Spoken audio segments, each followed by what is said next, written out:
On est au deuxième livre de Timothée, chapitre 2, versets 20 et 21. 2 Timothée 2, 20 à 21.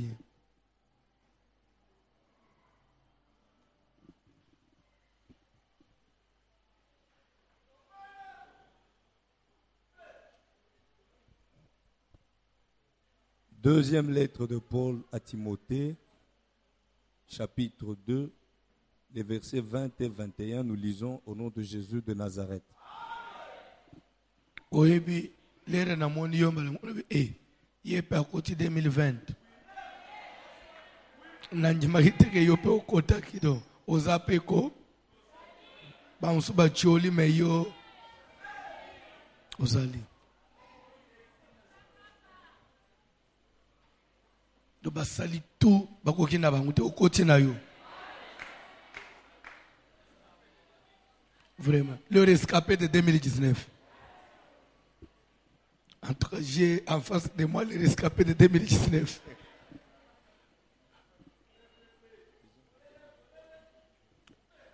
Dans la Bible, papa. Dans une grande maison, Oui, bah, monsieur Bazali awa, bah, bête comme mundu qui a souka à la veille, mais et simbirate. Ah, Zamba za makasi, hein. Zamba lingio makasi vraiment. Ok, papa. dans une grande maison, Bandela. dans une grande maison, Nanda kwa munene. il n'y a pas seulement des vases d'or et d'argent, Ezalaka kaka na biluku ya or na ya palata te. mais il y en a aussi de bois et de terre. Ya mabele pe ezalaka na ya nzete.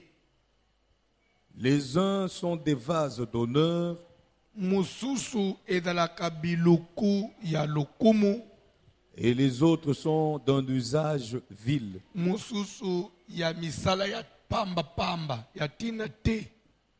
Si donc quelqu'un se conserve pur, Soki mutu amibateli petwa en s'abstenant de ces choses, amilongoli na biloko nyonso ya pamba pamba il sera un vase d'honneur, akokoma eluku ya mutuya sanctifié, ebulisama utile à son maître, oyo ezali na tina na mokonzi na yango propre à toute bonne œuvre. mpe ekozala malamu na misala nyonso ya malamu.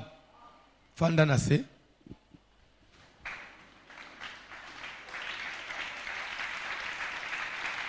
Amen. Landa liteya na ngai ya liboso ya 2020. Tema na yango ezali vase d'honneur. Vase d'honneur. Sani ya lokumu. Eluku ya mutuya. Eluku ya mutuya. Eluku ya lokumu. Lobanano eluku ya lokumu. Un vase. Quand on parle du vase, on parle d'un récipient. Vous comprenez? C'est un récipient. Vase. Bible dit que dans une grande maison, quand on parle d'une grande maison, en d'autres termes, ça veut dire les maisons de grandes personnes. On ne parle pas par rapport à la grandeur de la maison, mais grande maison, c'est par rapport à sa valeur. Est-ce que je me fais comprendre? Grande maison, ce n'est pas une maison qui a des dimensions un peu larges, non. Mais c'est plus la valeur. On parle de la valeur. Par exemple, au palais de la nation. C'est une grande maison. Vous comprenez? Palais de la nation. Palais présidentiel. Palais royal. Grande maison. Banda wa batuminen. Eza grande maison ya. Eza nambo. Tubanja ne asira ba ko na ko lobam. Mabete. Nda eza sukina rifla usotongia kwa muneno bige eza grande maison te. Bazo banda wana te. Ya. Il y a double toiture à minene il y a 4 pentes. So il y a ma belle sikoyo. Na kikuito le bezanda wa munene te. Munene on parle pas munene à dimension, mais munene à valeur. Dans une grande maison, comme on peut dire, na banda kwa batu minene, na banda kwa bakonzi. C'est clair? En tout cas, il faut avoir de l'intelligence pour comprendre la parole de Dieu. Le ban Nzambi, il faut de la paix maïelle pour comprendre. Et les Saint-Esprit doivent vous aider.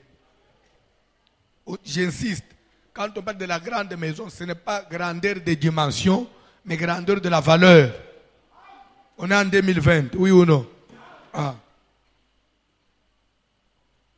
2020, l'année de l'intelligence. Donc,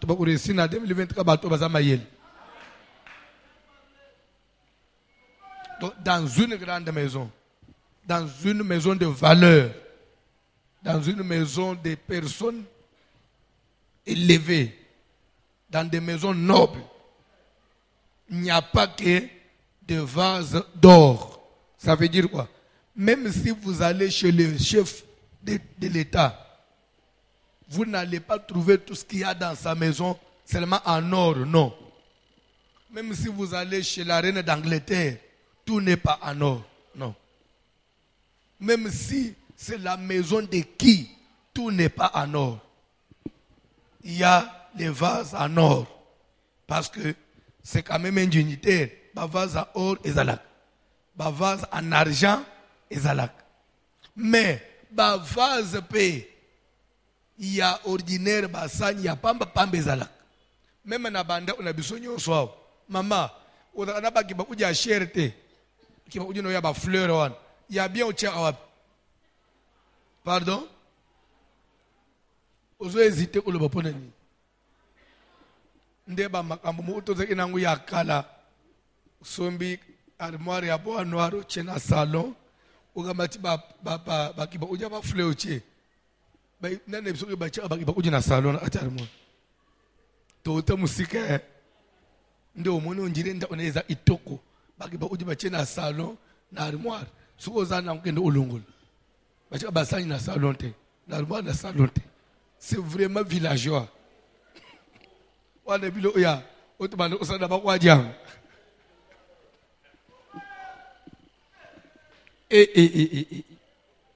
Na salon na so moi vitrine na yo, che ba verre na banini. Ce qui soit papa ya ba ye, o yambi papa ende mama ye, c'est bango esquisse. Azo funga la sco armoire pour amisere ba o jake servir ba. Et da bilo ba villageois. Kota na internet tala ba vrai nda ba cha asani na armoire na salon te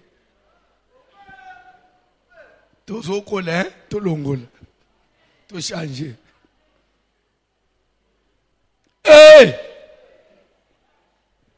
kola pambola mutumoko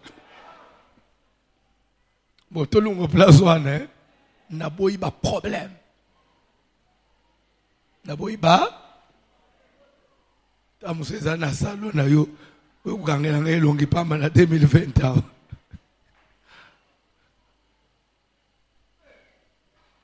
Dans une grande maison, il n'y a pas que les vases d'or. Il y a aussi les vases d'argent. Je disais nanda ya mutunyo soyo apeka mena baki ba udia bien na ba verre na ba sanya mbele obombela abanani. Papaya. Soko yambi ba bokilo. O misaki ba udinini. O ya share wan. Na ba vera bien wan. Bongo soki bana na yo ya musala. Olingo servir bang. Bana musala. Ako lele na iba uja share. Ako zanini. Pardon? Bien bana ya mike na ndako. Bana ya mike ya ndako. Bana mubali na yo. Ya yote bana mubali na yo. Siko bozo seka nini bozo mabebo. Siko lingo sevile bana mbanda. Opete mabilo ona basanyi nini. Ya plastique en tout cas. Na zungu. Ba olela na zungu. Mama lobi atikele ba una zungu. Mais dama kambo solo na acha zungu penza. mukileza makambo ebele. So Bible ezoloba omoni ke basani ya bien obombaka pe pisika bien oui ou non. Pe basani ya bien ba utiliser kango pour n'importe quelle occasion te. Ndelo Bible ezoloba. Bible ezoloba que dans une grande maison, il n'y a pas que le vase en or. Il y a aussi des vases en argent. Mais Bible, quelle que soit la valeur de la maison, à tes parents d'Angleterre, les vases payent moins cher les alaka. Au coût de basani ya moins cher les alaka. Ce que bazolo baboy. Basani ya cher. Ba vase ya cher. Ya or, ya argent wana. Wana baisali la kanguna moment nini. Na moment ba manifestation ya minene. Oyambi batu pe ya lokumu. Nde babimisa basani ya cher.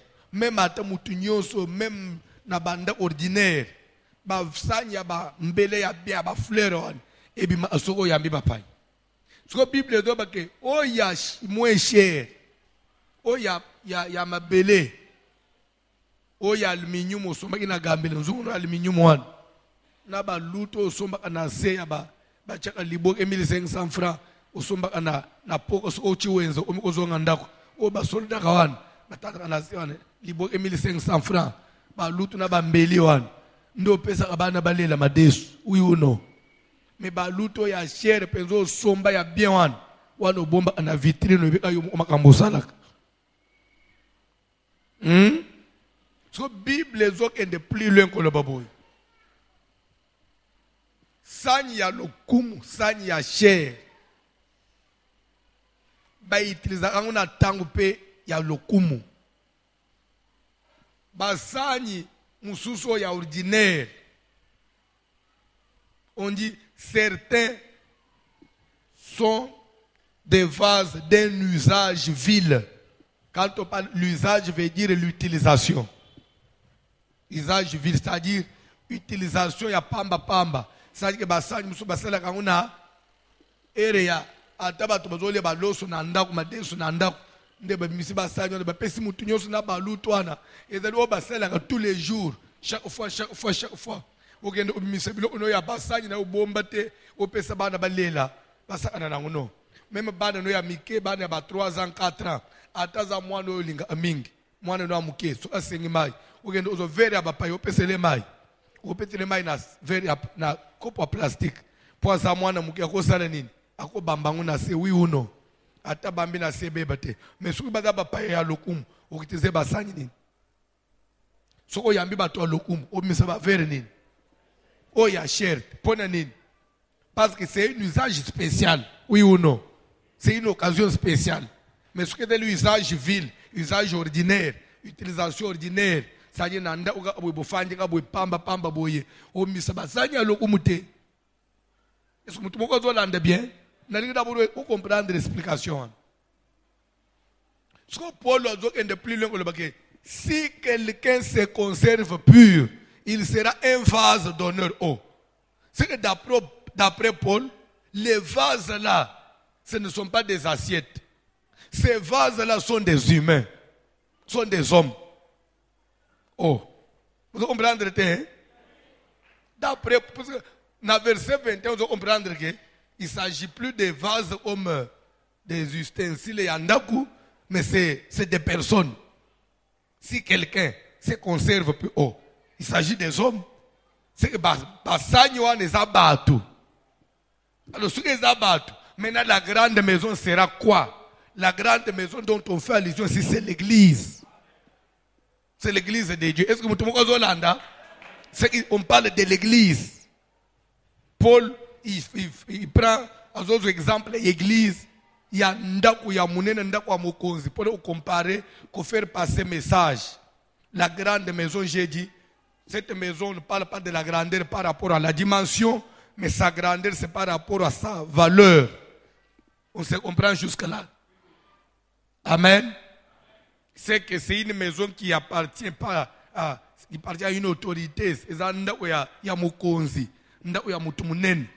Et pourtant, ndaku ya mokonzi, ndaku ya valeur, ndaku ya mutu munene. selon liloba na Nzambe, c'est l'église. Moutumunene, c'est le roi, c'est Jésus. Est-ce que vous comprenez? Hein? Cette grande maison dont on parle ici, il s'agit de l'église du Seigneur. Pour les autres, de la même façon que nanda même ya ba autorité, ba sani nyonso zaka ya orte, ndenge mo opena église ya Nzambe. Bandimi nyonso, bana na Nzambe nyonso. C'est vrai, tous les vases appartiennent à un seul maître, mais tous les vases n'ont pas la même valeur. Est-ce que vous avez biso nyonso toza bana ya Nzambe, mais toza na valeur ya ndenge mo ote. Ah ouais, dans la Bible. Jusqu'à là, moi, je n'ai rien inventé. Nous sommes dans la Bible. Bible dans une grande maison. Papa John, bandez les lectures. Je ne vais pas avoir de problème avec les Congolais. Bandez les lectures. Et on le voit au talent en 2020. Bandez les lectures. Yo peut fouiller la Bible, tout est ensemble. Fouiller la Bible, tout est ensemble. Je ne vais pas de problème avec toi. 2 Timothée. Épître de Paul à Timothée, chapitre 2, verset 20 et 21. On lit ensemble. Bandele papa. Deuxième épître de Paul à Timothée, chapitre 2, verset 20 et 21. Let's go. Dans une grande maison, c'est-à-dire ndaku ya lokumu, ndaku ya mokonzi, il n'y a pas seulement des vases d'or et d'argent, bakutaka kaka basani ya orte ataza na mbongo ndenge nini basani daga ya orte ya argent payé ezalaka. Okay. Mais il y en a aussi de bois et de terre. Bible zoba ya banzete pe ezalaka, ya mabele pe ezalaka, ba vase de terre ba ya mabele ezalaka. C'est-à-dire mabele dont on dit mabele awa, peut-être que mabele ya mabele ou non. On parle de l'argile. Nda isa batas. Batas. Batas c'est ça l'argile. Batas au monde c'est de l'argile. De mabele c'est mabele, mabele ya mbokate. Quand on parle déjà de la grande maison, c'est-à-dire que l'argile on batas ba cruche mususu ya argile on. Umoni oyo ba pakula ba desina wana ozo utango 500 francs 1500 francs et pas ba roi isa bongo te pas ba roi ya or isa bilo ya cher makasi siko bazo ba kena ba nda ya batu minene wana okuta pe bilo kwa classe bilo kwa likolo bakasi après okuta bilo musu seza ya prix ya C isa ya prix ya C. Ce que différence entre biloko ya cher na biloko prix assez pour les autres c'est différence dans quoi ozala na nini, différence entre les deux qualités de vase. On va la différence se situe maintenant à quel niveau? Na usage. La différence c'est au niveau de l'usage. Na quoi le nazo changer exemple pour je voudrais que chacun vraiment comprenne bien. Je peux changer d'exemple. Je prends un autre exemple. Ata ozali chef de l'État.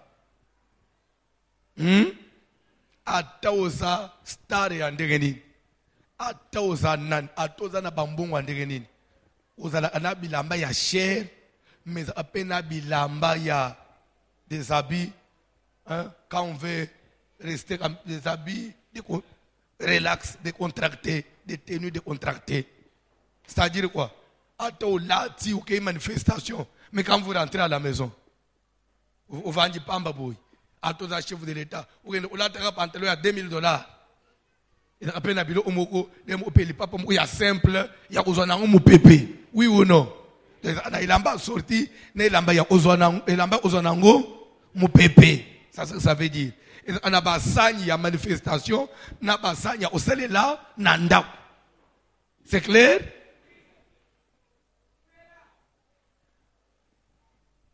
Atabato balata ba bijou ya cher wan. Ana ba bijou ya or, les mo peut ana ba garantie ko saka nango bato. Ah nazo na c'est entre nous non. Yo olingo ko tana zando ana kafuyajo ko chaba or. Ko ba garantie mo ko boye Tellement que tout ce que yebele ou la terre or, à toi bêti garanti, ou l'équibiso les années or, mais on est aussi biso, oui ou non? Nazo tema be, anatiki nanga as.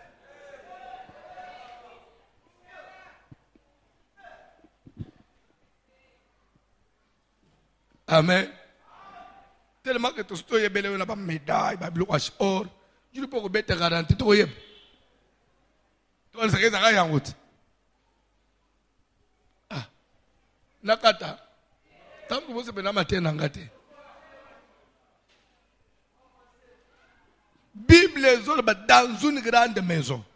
Ba sanye zaka ya orte. Biluku ya ndakwana. Quelle que soit valeur ya mutu wangu. Ezapena biluku apamba pamba peza laka. Mais utilisation na onde ko kesene. Biluku a valeur ezaka pona mukolo pe ya lokumu ba jour mo ya ba activité ba jour ba manifestation spéciale. Ba zoyamba ba officiel ya l'état nde jour na ba sanya umesala kanini ebimaka. Mais ce que dalika bino na kati anda ko bovanji boy na anda ko papa. Yo ke umisaka bilo unyosu ya shere basalela. Ubie ozobi mate ofanji ka na anda uyo mo ozotala TV. Ugendo kamataka ka sabato ya shere la china magolo. Ate yo sanani. Ukama tishe miza shero la cho fanyi na ndo obanyi ko tala TV.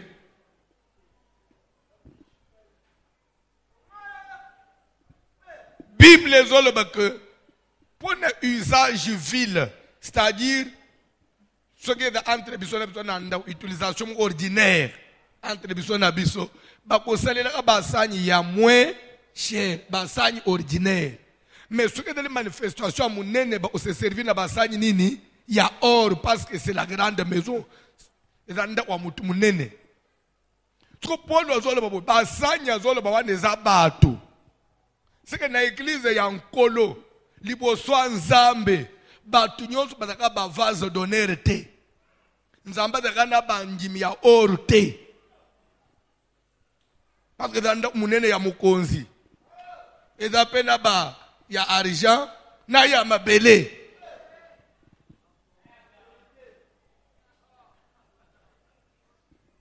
Ndedite ya 2020 bangi bo. Donc ba serviteur nyosu liboso nzambe. Bazaka ya orte. Ya argent zalak. Ya bois en bois bazalak. Ya argile pe.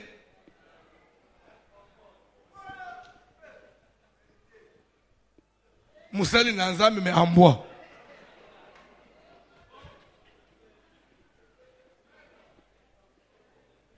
Mwana na nzambe me ya mabele.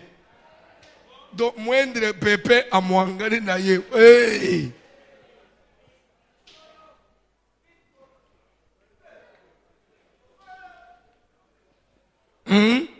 So Bible zolo baboui, na verset 21 c'est là où ça m'a épaté. Bible zolo que être vase d'honneur, être vase, maintenant on dit les vases en or et en argent, baklasango, babenga ce sont les vases d'honneur. Les vases ya lokum. Maintenant en bois et en terre ou en argile, babenga les vases d'un usage vil. Ba vase ya lokumu na ya ba vase ya pamba pamba. Vous comprenez? Donc les deux qualités là, il y a or, en argent, un vase d'honneur. En terre et en bois, d'un usage vil. Le vase d'honneur, c'est-à-dire, on va utiliser un mukolo ya bapaya ya lukumu, na usage vil, on va faire un misala nyonso ya ordinaire. Sur la Bible, si quelqu'un se conserve pur, il sera un vase d'honneur. C'est-à-dire que vase d'honneur, s'il vous plaît, suivez-moi. Vase d'honneur, ce n'est pas Dieu qui fait des vases d'honneur, mais c'est au vase de se faire vase d'honneur. Vous l'avez bien dit. Ce n'est pas Dieu qui fait de nous qu'on soit vase d'honneur, mais c'est à nous de nous faire des vases d'honneur. Bible dit, moutou ye moko. akoki komisa le vase d'honneur. Paix a commis utile pour toute bonne œuvre. C'est Nzambe soka tele bolo non. Oye za sanyi na ko bimisa n'importe quand te. Ada sanyi na ngana chela ka motema. Si quelqu'un se conserve pur, il sera un vase d'honneur pour son maître. Et pourtant le maître de la maison c'est Dieu. 2020, je voudrais que vous soyez vase d'honneur. 2020, fais-toi un vase d'honneur. Sois utile pour ton maître. Et que le maître se sert de toi, qu'il te trouve utile. C'est-à-dire que il ne peut pas vous utiliser n'importe quand. C'est seulement le jour où il y a une manifestation spéciale. Là, Dieu dit, je vais me servir.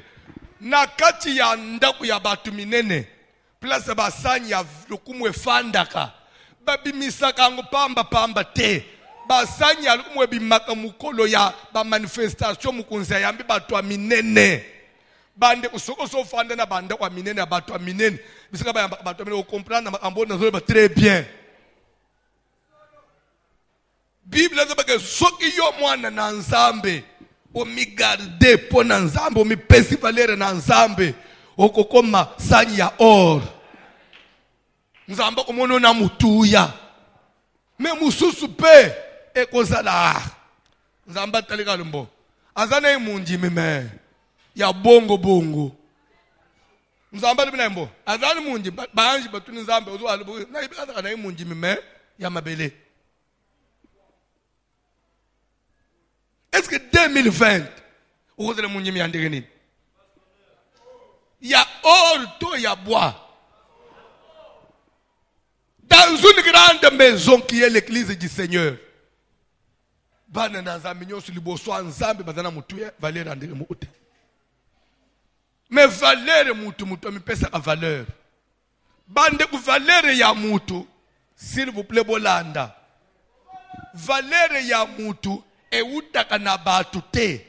Mais valeur ya mutu e utaka na ye moko.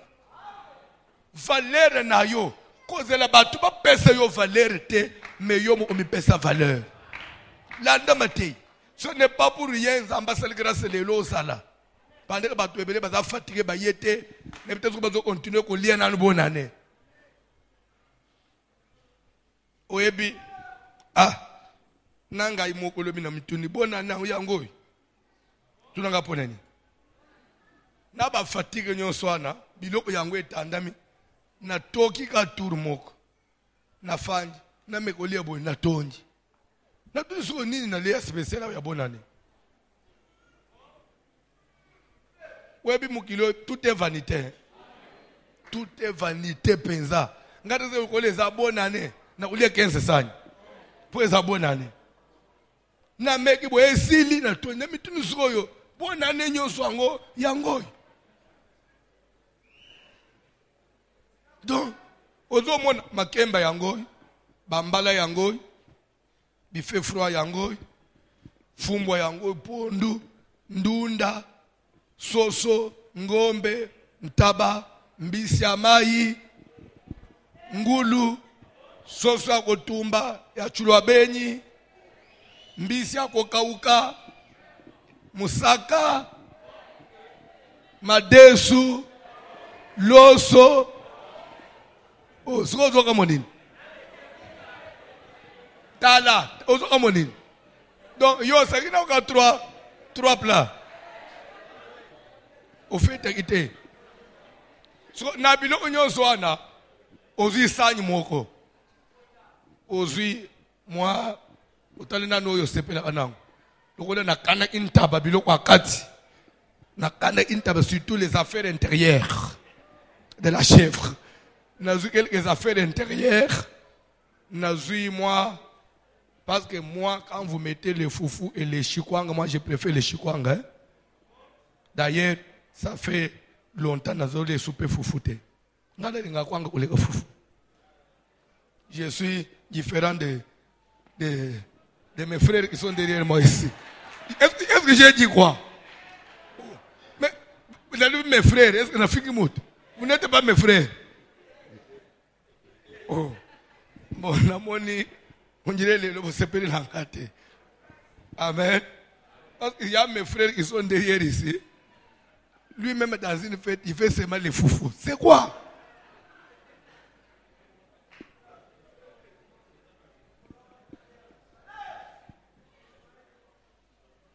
Amen. Alléluia.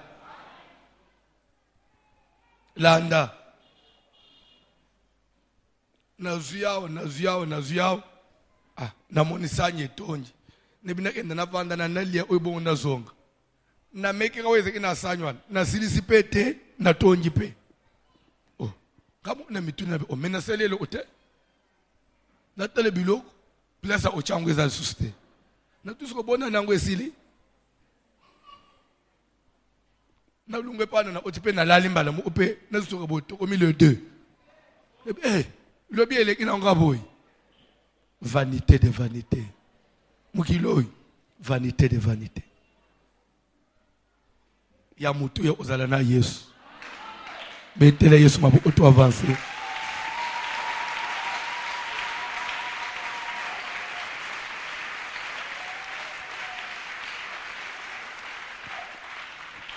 Je disais ceci. Valeur ya mutu. Valeur ya mutu. Et utaka na batu te. Ndengo zawana. Poko ma mutu ya valeur. Batu ba bande ko respecto bazo peso lokum. Ikuta na batu te. Valeur ya mutu. Mutu yemo onde mutu. A mesira a valeur na ye. Pafi. Yo mo onde fo mesire. O calculer prix na yo. Pe o fixer prix na yo. Vous comprenez? Nazo explicité. Paul va écrire à Timothée. Paul va écrire à Timothée. Il dit, parce que Timothée était un pasteur jeune. Timothée a commencé le ministère vraiment trop jeune. Paul va lui écrire, il dit, que personne ne méprise. Je sais que tu es jeune, mais que personne ne méprise ta jeunesse. Je me suis mis à la place, j'ai essayé de méditer. Je me suis dit, est-ce que Paul n'a pas commis une erreur en écrivant? Peut-être il fallait écrire aux fidèles de Timothée pour leur dire que vous, fidèles, ne méprisez pas la jeunesse de votre pasteur Timothée. Parce qu'il est jeune, ne le méprisez pas à cause de la jeunesse. Non. Au lieu d'écrire aux gens, mais il écrit à la personne lui-même que personne ne méprise. C'est-à-dire toi-même, malgré ton âge, fais des autres que personne ne comprenne pas aux amoines. Donc, ça dit, malgré aux amoines, comme il dit, Boumouana na yo salanini, bomba. Vous comprenez le monde de Bible en été? Na vie, mutu me pesa valeur. Batu pas pesa mutu valeur, mais mutu ne faut me pesa valeur. Oui, j'avais connu un patron. Patron n'anganga qu'à tout moment. Patron n'anganga que donc. C'est-à-dire que à côté na musala batunyo so bazo kime patron aye. Amen. Alléluia. Si ko batunyo so babanga aye donc bali siansema pa na pamba pam. Nzo ande sikoyo patron et ko maka mukolo moko batala. Et dans la batu muso ba respecter so patron te. Les batunyo so bazo banga patron mo amuza halunga ona.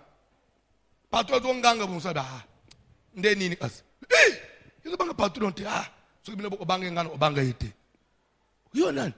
So na olandele ba utike patron markende nganga kawana. Patron za so ofanji na biro. So ki jeune fille na biro patron so bete na sere. Regarde ça. Fille patron e bon sale nini. Fille bien na banga kaye pamba. Fille pas beti bo. Fille be za mbwa ko pale. Azamboya. So, nani a sali que patron yo azala na valeur de. Vous pouvez répondre ça bien. Nakoba. Omoni na katikati ya batu ndenge to fanja. Ba yo ikaka ba mama mi bale bazo swana. Yo to tsana na ngai. Kutu mama Clémentine, alabaki na ngai ke yo tonga ngai. So mama Clémentine mto ebise yo. Mama Clémentine, oui, c'est qui est boy. Donc, Gana, le bec na sans soinate. Mama Clémentine, a tabato bandi ko banga yo. Bakuchiko za kabilo belos anakacha matongi. Valère no esalenini.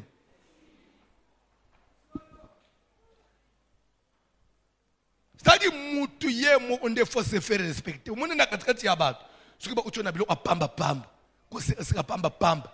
Ko tonga. Zabilo omo kwezanga tina. Tout ba angandi ngana za pasteur awo. Soki ba utika ke papa Jérémie na papa Lidor ba yokana kate. Balandele bo ki à la base pasteur mutu acha asongi songi acha asongi entre bango mibale. Valère na ngeseleni.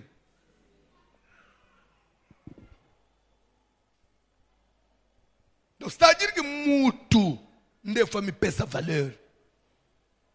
Il y a un déngo za papa boy, au travail papa. Oye bito zeki na papa moko l'église awa. Nazo mi sanzambe que akenda na ye. Parce que la Bible dit le méchant ne résiste pas dans l'assemblée des saints. Oui. Oh. Ba sere nyoso ba nyoso amike mi protocole là. Mon après prière ba papa. Nani ngana ko sala protocole autorité. Ce que nous avons fait le protocole au tabac, parce que papa n'a pas fixé, n'a finaliste. Papa m'a collé, a fait le bando à Mickey Olis. Mon net, moi, nous avons filmé. Mon papa m'a a fait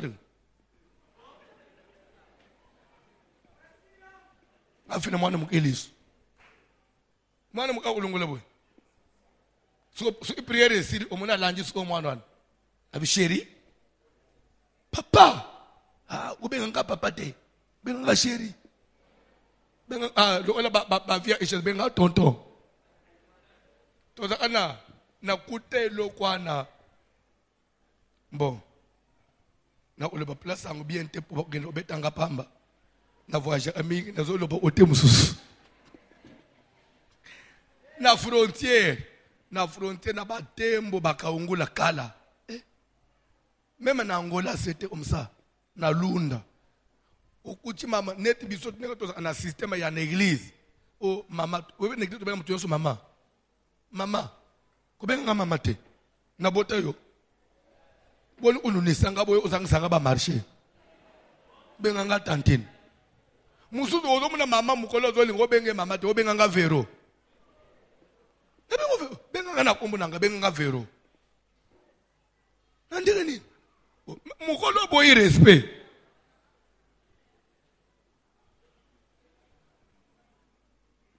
Papa, bato benga vieux. Papa dit que benga vieux te. Gaspard. Bible no beke nanda kwa munene. Basanyo ana valera ndenge mo ute. Musutu ta ya tina te. Mais soki mutu ye mo kwa mi pesi valeur. A cause de la sanya 2020 mi pesa valeur. 2020 mi pesa valeur. Minou na Yohan, ce n'est pas ce n'est pas que pour être gentil, il faut rigoler avec tout le monde. C'est ça la gentillesse ou non? La gentillesse, ce n'est pas ça. La gentillesse, c'est dans le comportement. Quand benga légèreté, gentillesse, c'était. Tu rigoles avec n'importe qui. Il faut permettre. Moi, non, non, monsieur, vous allez à la distance. Le belanga problème.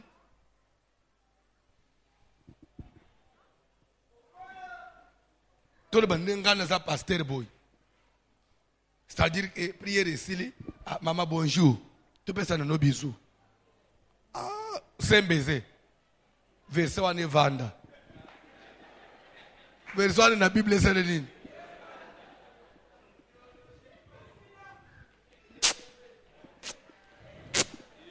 Ah, papa. Dans le Bible, m'appelle papa.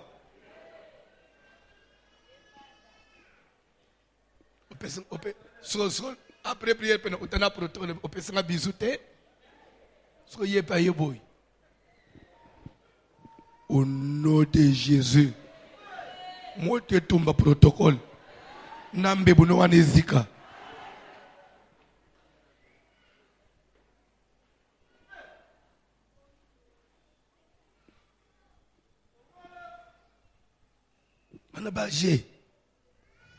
Si quelqu'un se conserve, mutu soit mi batel.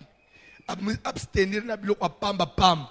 Tout ce qui peut te rendre ridicule, tu seras un vase d'honneur. Et tu vas te faire respecter. Je voudrais que 2020, qu'on te respecte. Par où tu parce que tu es de la valeur. On te respecte. Je vais vous dire quelque chose. Amen. Je vais chuter par là. Je vais chuter par cet exemple. Vous savez, pour Timothée, selon Paul, la jeunesse de Timothée était une faiblesse. Oui ou non? Il se retrouve un jeune, mais appelé à diriger de grandes personnes. Paul, sachant que des fois, mais moi, Paul, Timothée, que personne ne méprise ta jeunesse. Mais maintenant, pour qu'on ne puisse pas mépriser ta jeunesse, qu'est-ce qu'il a recommandé à Timothée? Sois un modèle pour le fidèle. Toi-même, fais-toi modèle. Qu'on trouve que ce que tu prêches, tu pratiques ça. Comme ça, aux occasions, il y a quoi qu'ils ils vont te respecter. Amen. Parce que tu es serviteur de Dieu, musali anzambe, ananyongwa banjim. Mundengana za pastera, na Yesu ko defisanga $1000. Na kufuta yo lendi. Nazwi. Suko lendi na kimiyo. Omi oso benga ngana libo. Mbonga no kutika etele mabonsa te. No pasteur to yokana kibongo te. Pasteur ko beza ngalendi. Na meso nazwi te banga ngai. Na ta pasteur na yo. Tete papa, lero ye ete bakamba ki pasteur te. Wane za faire papa, pesa mbongo na ngai. Après oye nanda una kimi. Na meri na porte asim. Jour ko kutana na ngai na kwemo uboy. Pasteur ke mangana nyo osali nini? Okolenga na chemise. Valera pasteur esirito esirite. Est-ce que musali nanda bifanya na nyongwa banji?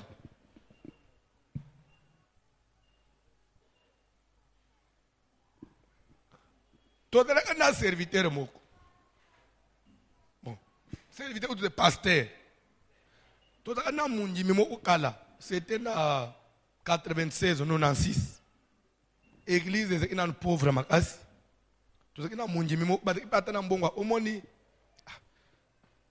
Nazobanga uloba makamu. Muni makamu musulbande ko. Kala. Ba complexe musulbande nango. Kala su omoni mutazana kamyo ya manek enda achikap. Tout le patron. C'est maintenant que j'ai compris que l'on soit les côté. Amen. Parce que tout à peine pas camion, mais les mots aux hommes qui sont côté. Mais nous sommes un camion. Nous on dépasse, na passe. Des fois pour notre dans voyage, na défi piné à battre, na défi mazout à battre. Ma cambon na doba na ba camion. Je connais ce que j'ai dit. Quand tu vas nous on a un camion patron ma casse tozo bangay. Tu sais na mundi mimo avec un camion à Jupiter. Au Jupiter à Kalawan. Et qu'il y a un chikap. Sur l'église des grands patrons grand patron na biso yewan ba serviteur ou flatter na tongo serviteur ke vendre na ndako ameriti kuna na moya le fufu ti na pokwa azeli bangu ba amemisie bana ba ye prière après bazong akiti na ndako lebise me papa oh non nazo eteye ti mukolo mu na yeboye goti na ndako.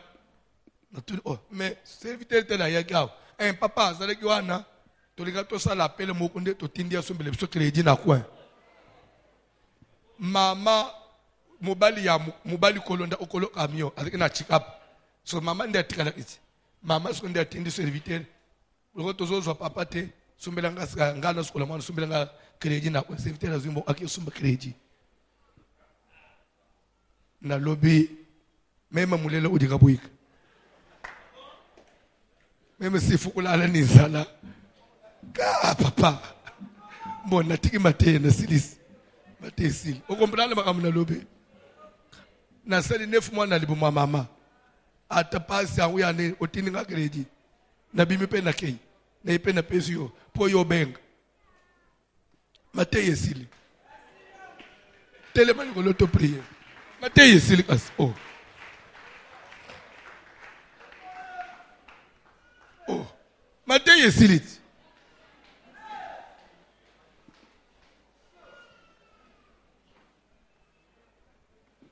Oh, maman. Au hôtel le matin.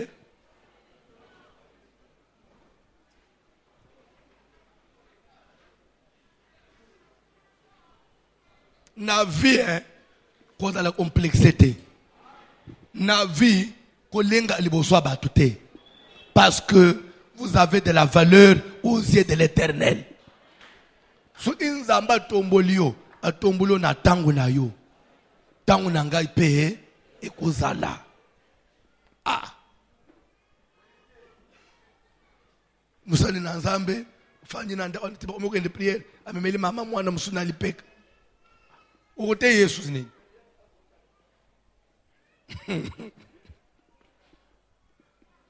C'est pourquoi na teya kamema banjimi akalembelemi. Tikabilo kwa kukota banda kwa batu basala nzambe na bana 2020 ukota banda kwa batu.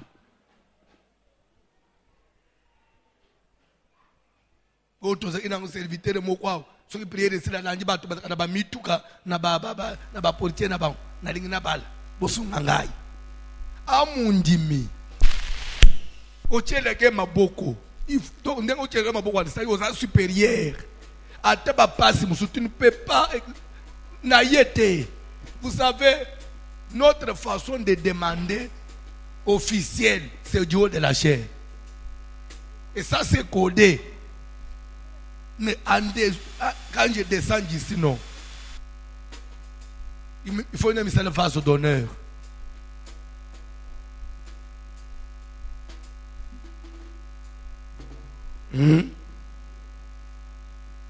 Omoni ndenga to senga ajo de la chera ato fingi ato lobi bilobela yonde okomema lisum parce que c'est la parole de Dieu. C'est pourquoi quand là je vous avais dit les journalistes me disaient papa ce qui te comme une période d'appel des fonds to kataka ele kana TVT ele kana internet te po ba bazo critiquer biso na bato apoto nabi muto apoto nani liloba na nzambe za na frontière na poto na ishesa. Laissez passer ça. C'est la parole de Dieu. C'est lui qui va parler mal, Dieu le jugera. Oh, mais bakore na data mabele mela bangoti. On n'a pas honte de l'évangile. De la même façon que nous prêchons tout, l'offrande c'est la parole de Dieu. C'est pourquoi au monde parce que c'est la Bible. Mais je ne peux pas que niveau non. C'est même rendre Jésus au nazoteya sans valeur. Ce qui n'a pas, ce n'est pas que à tout moment nous avons de l'argent, non. Tozanga, tozanga pas problème.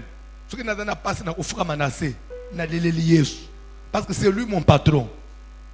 Lele pas dans Zambo à Bengayo. Mais quand on a banda kwa bandimité, botiki bisoka boy. Bana na kabanda kwa kuliete. Ozo fingisa na église na yo mopozo misisa valeur na Yesu no pe bazo finga yi. Ata ba pensionnaire bazaka boy, tala ba bazaka boy. Ndo komo zali ko lo ba fe. Ata fe. Ndeko zo le ba fete, telema, le ba fete.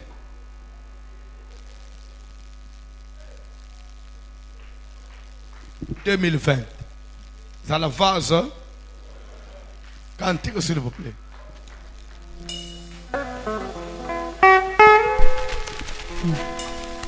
Yahweh, Yahweh sala Yesu, Yahweh sala lolenge na yo. Parce que matin yango ko umela te dimanche nazo banda dédicace. Tika na fungule biloko. Naibisaka même ata mwasi ukutane na mobali azobala yo kokende kotanda bolumbu wa famille no nyoso liboso mobali te. Mama na biso kutondeka badana papa wana. Mama na biso kutu babala yete. Papa kutu babanda kandengwana. Mama na biso papa na biso kutu denga zawana. Papa na biso kutu un jour kaka yende abantu telema bandi ofinga yo mwana ndumba. Je vais vous dire une chose. Vous pouvez ou ne pas aimer ça. Hein? Bible au commencement, l'homme et la femme étaient tous deux nus. Ils n'en avaient point honte. Moi, c'est na mobali ne bandel. Nous dit ça veut dire parce que bon belana li kamute. Les mukile bandel. Au commencement. Mais après le commencement, on n'est plus au commencement. Tunanga koma. Abraham père de la foi. Nzamba bisezo Isaac kende kutumba. Abraham ebisa Sarah vérité. Soka bisa Sarah vérité nzamba sengi nga Isaac anakende kutumba. Sarah linga belela na kalite ndoke.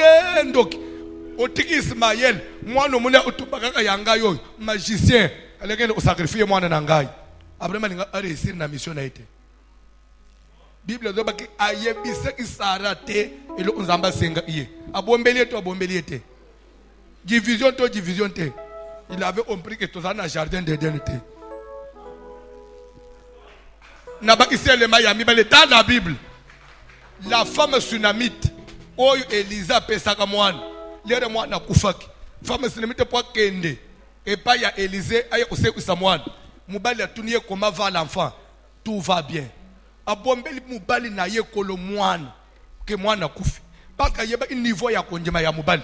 So ebiska mbali ke mwana mubala konganga banji kolela ba voisin ba koya liwe ozala confirmer akosi mbali tout va bien mbala tuniono mais je ne vois pas l'enfant agere sakana nzo anda kangele bembe nanda ti ayena Elisa si mwana nde mubala mwana zo mbala mwana ufaki obombele ngai na peza niveau onjema nayo baloba à toute vérité n'est pas bon à dire na mukili mais ce qu'on dit même dans la Bible vous trouvez que ce n'est pas autant na mbali bonne famille na biso utundenge za wana papa na biso utunde omona kayewana anelo ote kaso uyo kusunga biso ata famille yango na pasi bomba bulumbu wa famille na yo po mubali le aza chéri la zo sekisa yo memu oloboko kamatana asilisio le poste oyo mona amwasa ke na nzela ba déranger tantine akebso mbarke mona mama mbalwana abenga nga tantine na déranger angai judo ko de la taw ci wenzole eli na nzela ba mwana mbalwana yo yeli ka nzelo ba déranger yo na moni yo na mwana mbalwana boko mika mwasi na mubali omoni yo pona ibisa yo bo batunde yo yebisa ye mwasi nini ba déranger ate mwasi na zemi ba zo déranger il faut que ofuta ka rapport que ba déranger ngai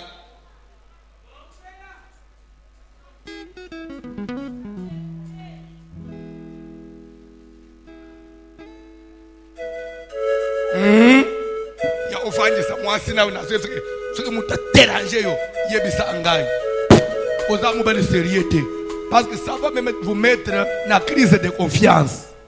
Il y a des choses, c'est dérisoire. Ne me dis pas ça. Je n'ai pas le temps d'écouter ça. Vase. Et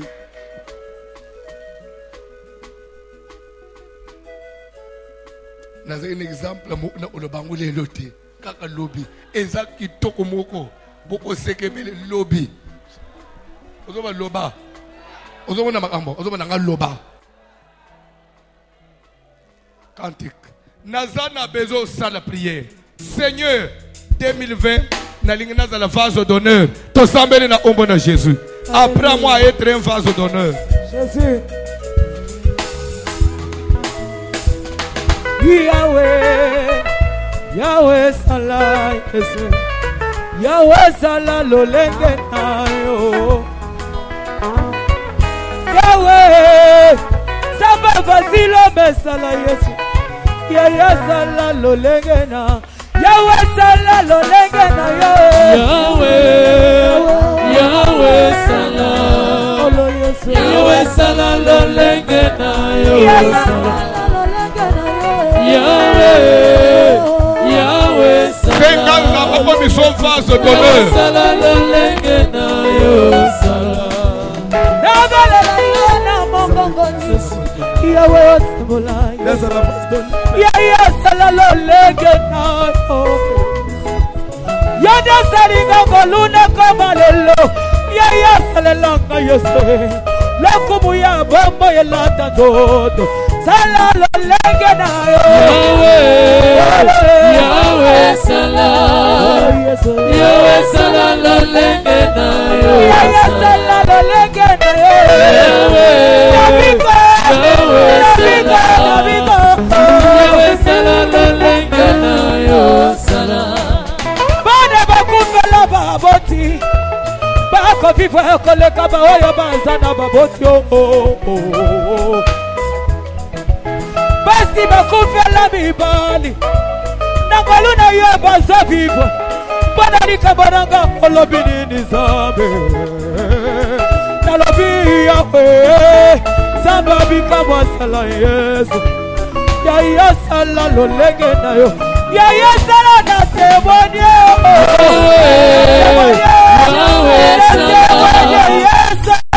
Sala lolenge na yo. Ya sala na tebonye. Yahweh sala. Yahweh sala lolenge na yo sala. Oh yes, oh yo.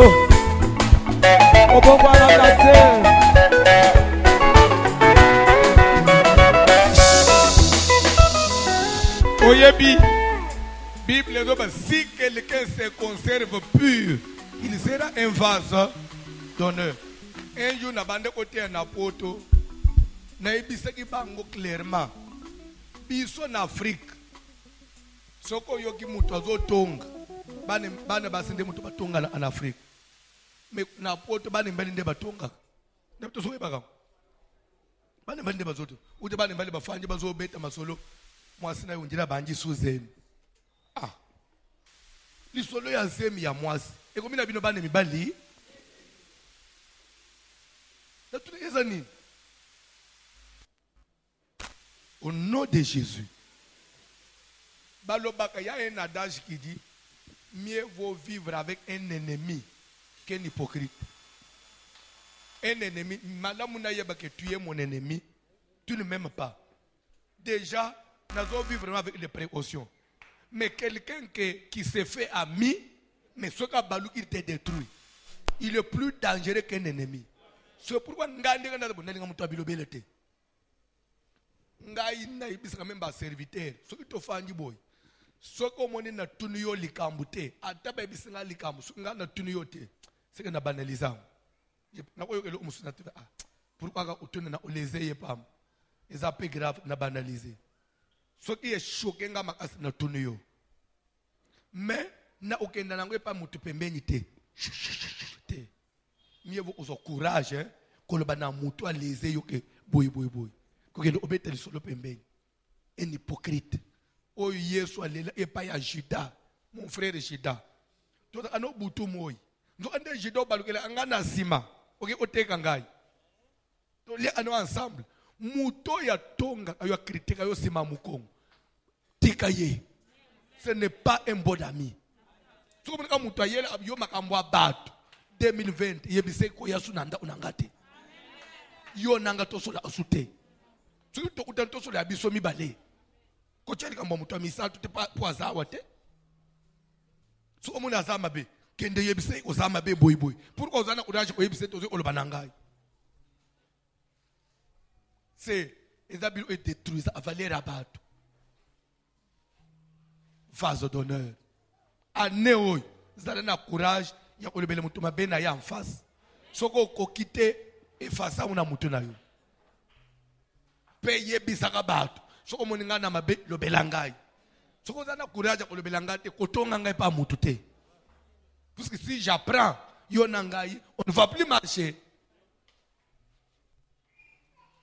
Je voudrais que tu pries yebisa nzambe a circoncire lolemo na yo a délivrer yo obima na bilobela na ba critique na kotonga ezali biloko ezamisa abatu ba bénédiction 2020 faut nzamba pambulo makasi komika angela banzela na makambo abatu te to sambele na ombo na Jésus ekangela abatu ba bénédiction yo zalinzabe mama vase d'honneur kana tatoli ngolo na yo molimo na yo kolo na ngai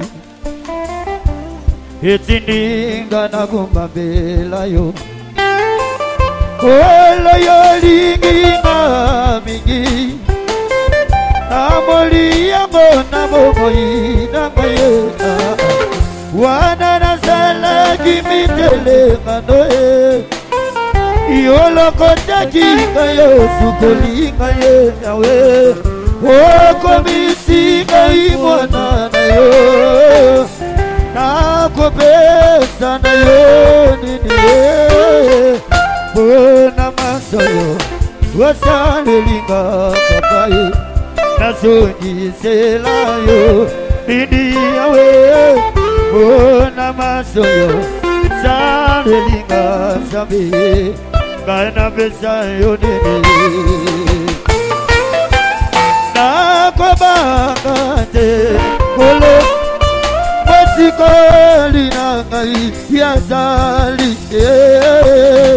akolobela ngai yazali na koko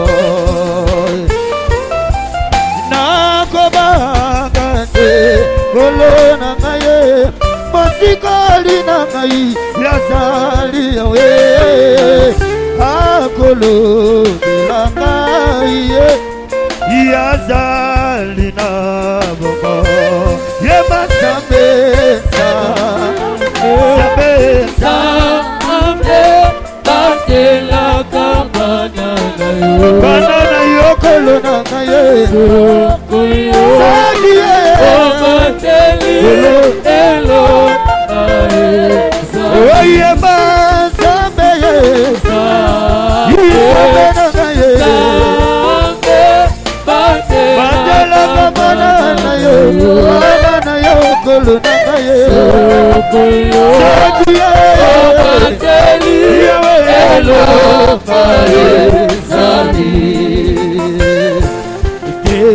kanabungisa elija kanabungisa elija kosimana ngai etambwana yote kolo lobiko oshinga Shima ngai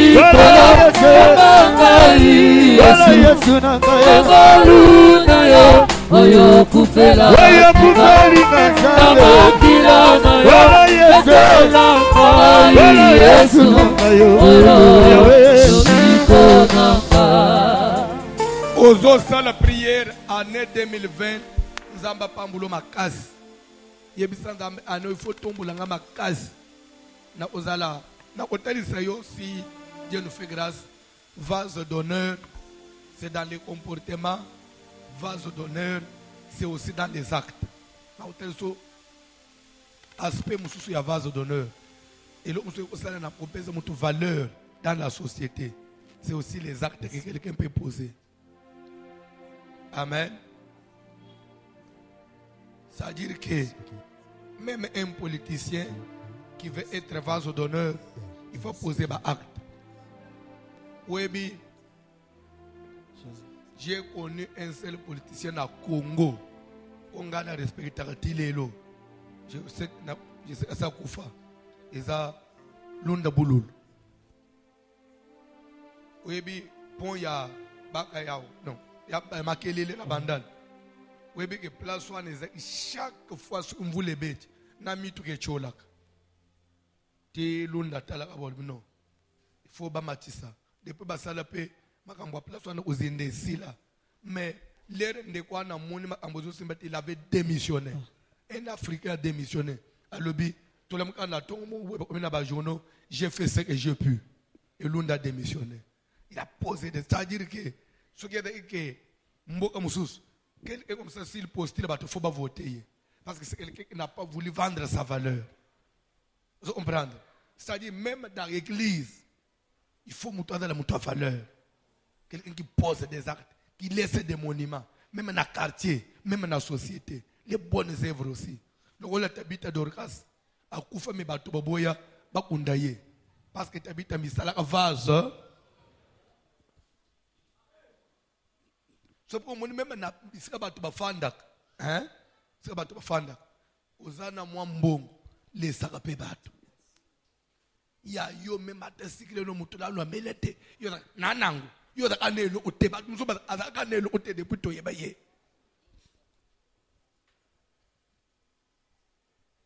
ya mona ka bato sunde baza kanangu ye azaka nangu te ata mutu azaka nangu ebele les gens qui sont respectés. Mais il y a vase d'honneur.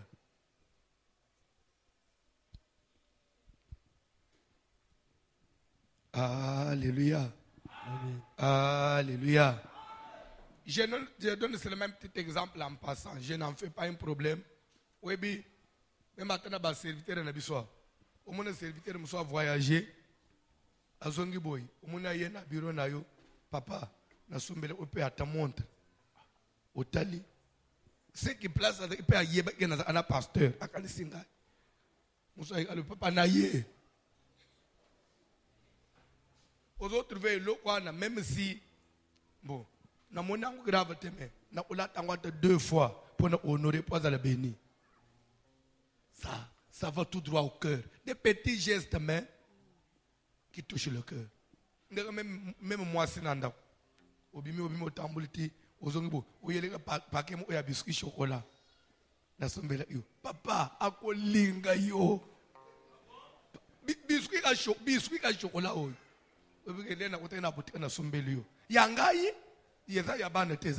Merci papa. Ah, chérie, les mamans aiment des choses simples comme ça. Quand les immeubles, maman n'a pas aussi. Ah,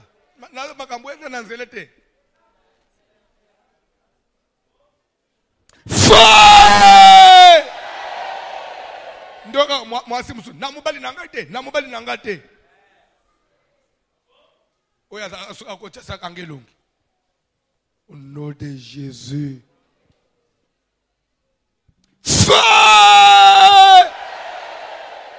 Tous télémé la puissance à médiocrité via échec. Il y a que 2020 au bandel souba échec au nom de Jésus et bima. Moto na zambe zotumba puissance nyonso échec na vie na ngai oyo nyonso etelemi na bomoi na ngai na ne oyo nazotindika ngo musika na kombo na Yesu moto na zambe zolandela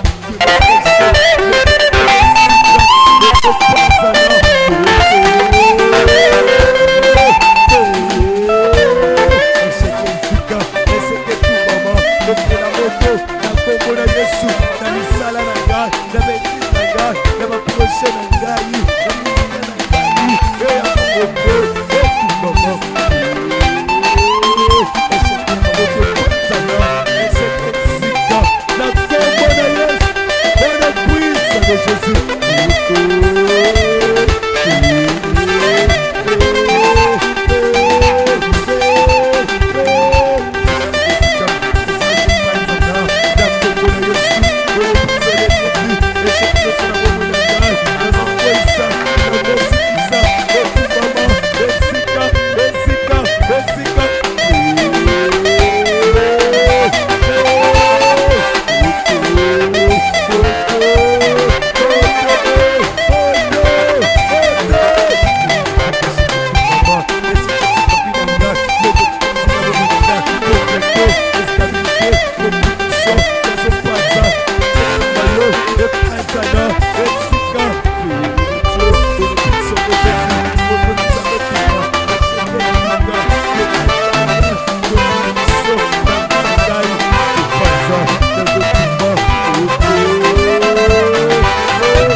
ya na esprit de mort likolo na yo pe likolo na ndako na yo wezele ane ya makambo ya basangwa liwa te.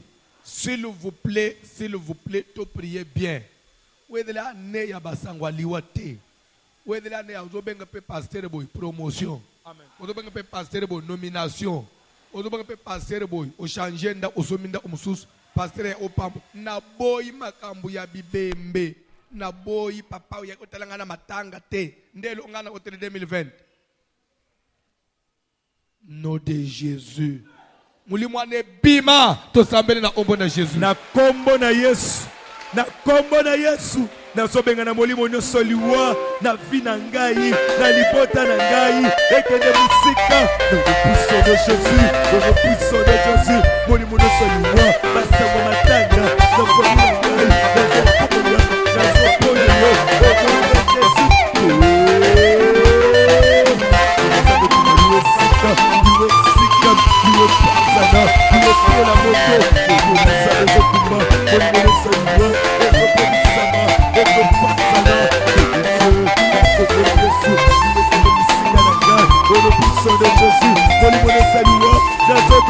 Jésus,